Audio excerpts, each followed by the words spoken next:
Ito na yung bagong kasal. Kumpare namin ano, hambog. Pwede bisita ko si Congressman. Pare. Pare, magandang hapon.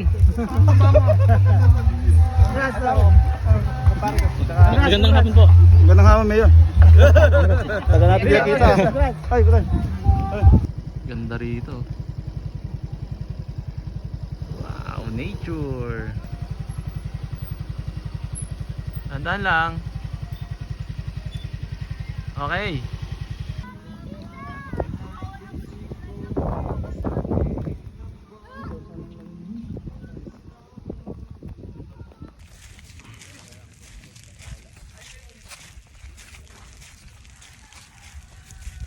Ayan na, susubukan na ni Ed ang kanyang ano.